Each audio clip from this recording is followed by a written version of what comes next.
ปีกนอกเขาให้สันนิกลายเป็นความติดโอนหัน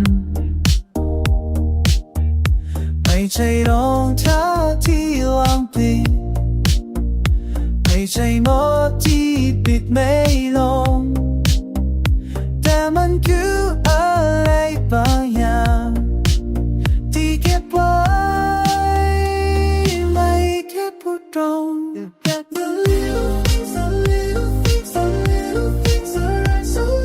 ไม่ได้กดกันเร็วที่เห็นแต่โกรธความจริงใช่อย่างที่เป็น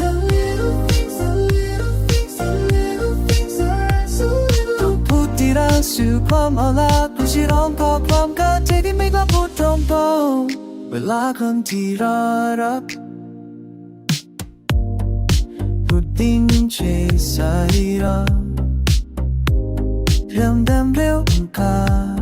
ก็คำพูดเด็ดสุดยาว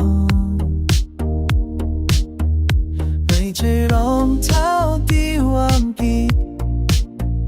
ไม่ใช่หมอที่ปิดไม่ลง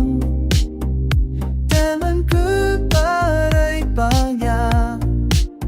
ที่เก็บไว้ไม่เก็บตัวตรง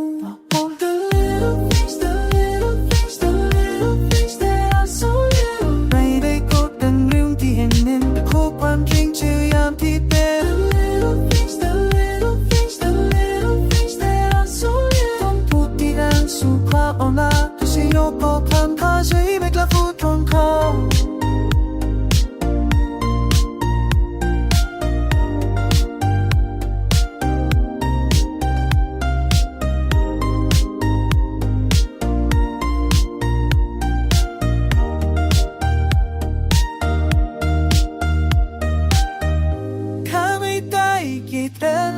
ข้าแค่เหยียดความมอนแอบ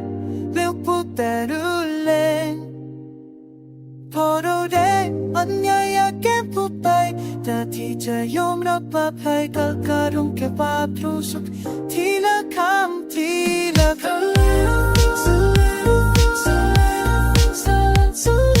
ไม่ได้กดกันรู้ที่ยังเห็นตัวคำจริงใช่อย่างที่เป็น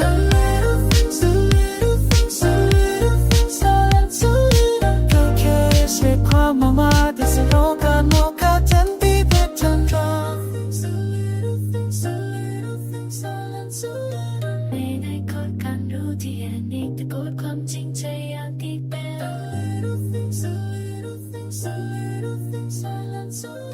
ก็แค่สิ่งความมาแต่สิ่งโล